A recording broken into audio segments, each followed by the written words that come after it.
Welcome back, composers and arrangers. Today we are talking about the trombone, also called the Posaune in German, not to be confused with the Pauken, which is the timpani. Those two words are often confused. If the trumpet is the soprano member of the brass choir, then what would be the trombone? For $1 million, what do you think? Okay, well, if you said tenor, you'd be right, and if you said bass, you'd be right. It has quite a large range, and in fact, the tenor trombone is often reading in tenor clef as well as bass clef, so both are correct. Written range of the tenor trombone. This is the E below the staff to a high B flat. This is without the extension. Okay, and going up to.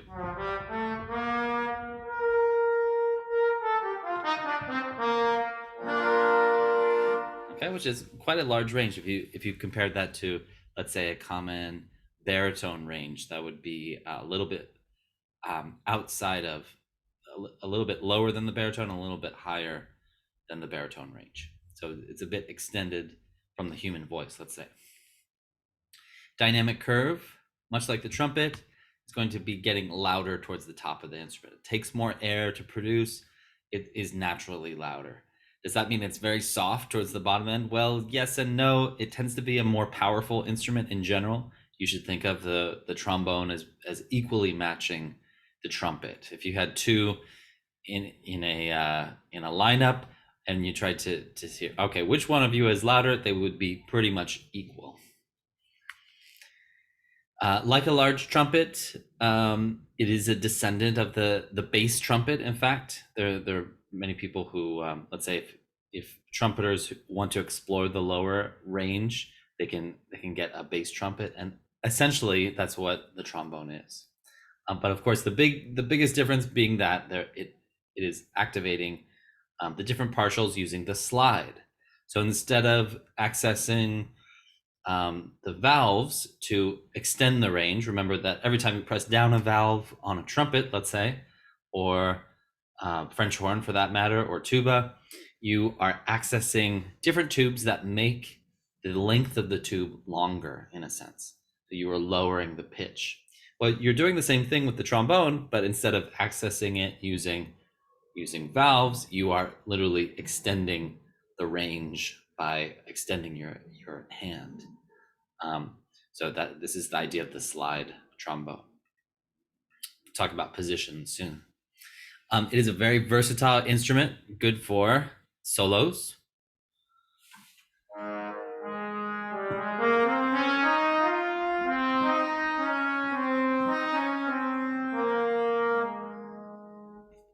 Of course, warm harmonic background.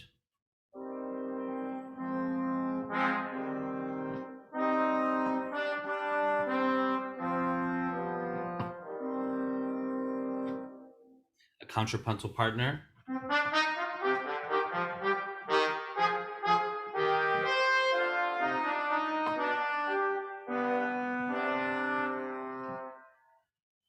Or for doubling, let's say you were doubling a cello.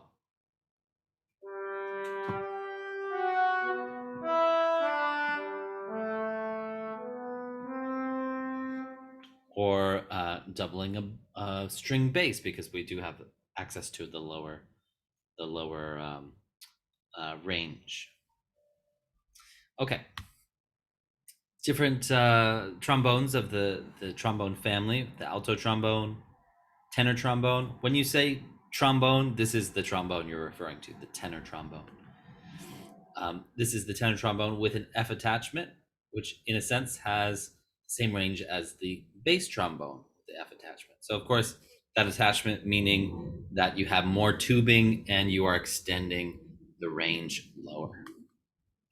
It also is a larger bore, has a bigger bell, bigger mouthpiece, and it extends the range down to the low B flat.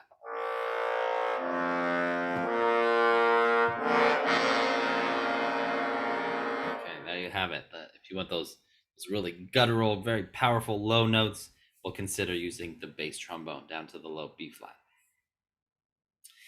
Bass trombone sometimes has an even lower F and E attachment.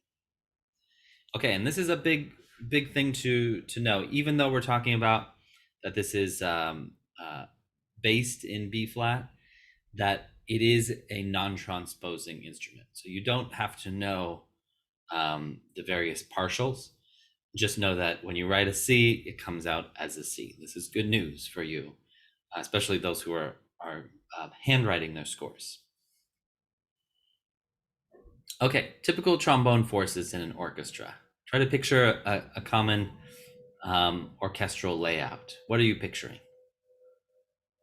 Most typically, you're going to find 2 tenor trombones and 1 bass trombone. The alto trombone parts are often played by the tenor trombonist. Okay, so this is typical to have 3 trombones. You can extend this larger, and in fact, you will see that, let's say in the music of Wagner or Berlioz, you might want more power in the brass. We'll consider adding trombones. If you have that luxury, by all means, use it. And to some extent, you might, as a teacher, get what you get if you end up having three trombones or 4 trombones, or maybe even only 1. As often is the case, we often have a shortage with younger players. You do what you can with them. Okay, register and playing positions. So here we have the different tessituras of the range. Okay, the lowest part of the tenor trombone with dark, slightly less strong.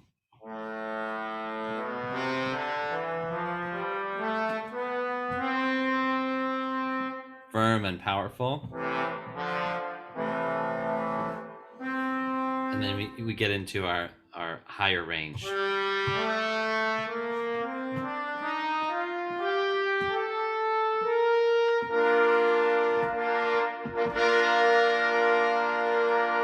Very intense towards the high end.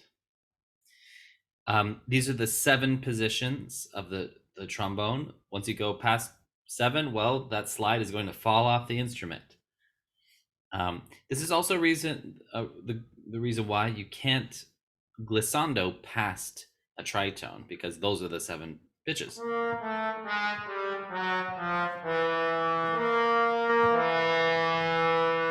Okay, so this is great for you to know. I would keep this picture handy if you're really wondering, well, is this slide possible, or is this an easy easy to move around on the trombone? This would be good for you to know. As you can see, when you have the chromatic scale, you're simply accessing the next pitch. But if you're jumping around, right, that would be harder to produce. Okay, so this is good for you to know. Okay, and know that, so exactly as we just said, the distance is B flat to E is the tritone, which is the 7th position. 1, 2, 3, 4, 5, 6, 7. And the F trigger or F attachment extends that range lower down to the B flat.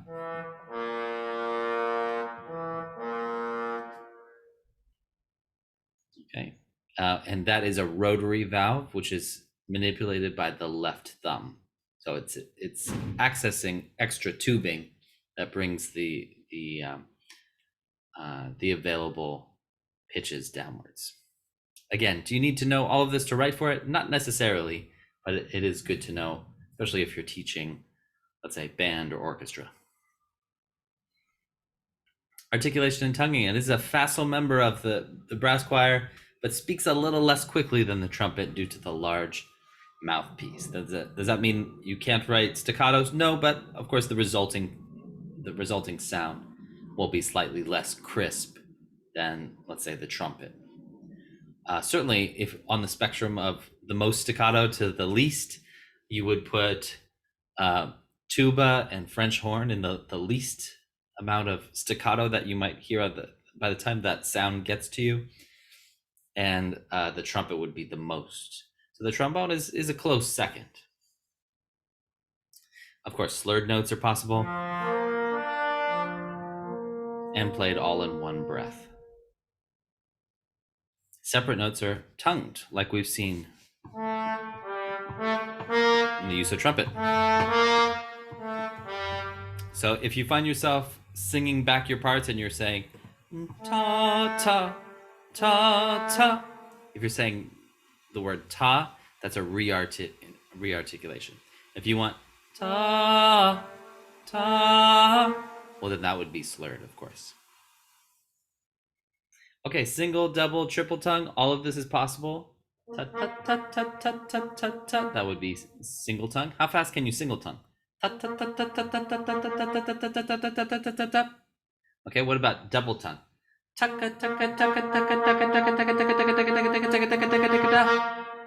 What about triple tongue?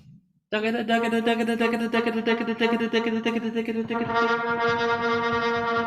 it is possible to produce. Okay, it's easier on a wind instrument than it is on a keyboard instrument in this case. Okay. Start practicing your triple tongue if you haven't started already. Okay, muted trombone, which is indicated by, you can simply say mute, with mute, muted, consordino, or consord.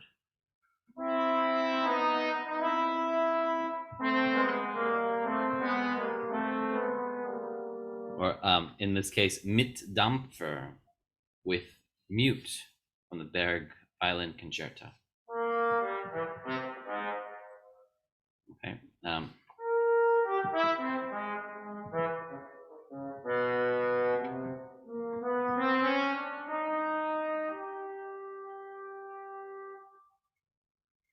Okay, and the opposite, we say remove mute, or simply say open, senza sordino, which means without mute, or senza sword. Of course, there are a large variety of mutes analogous to the trumpet, which we've gone over. The straight mute, harmon mute, which is a bit buzzier and usually softer. Notice this, it also has the option for stem in versus stem out. The bucket mute, which clips onto the bell of the instrument. And the cup, which looks very similar to the straight mute, but it does get a different muted sound. Okay, and lastly, special effects. Of course, one of the big pluses of the instrument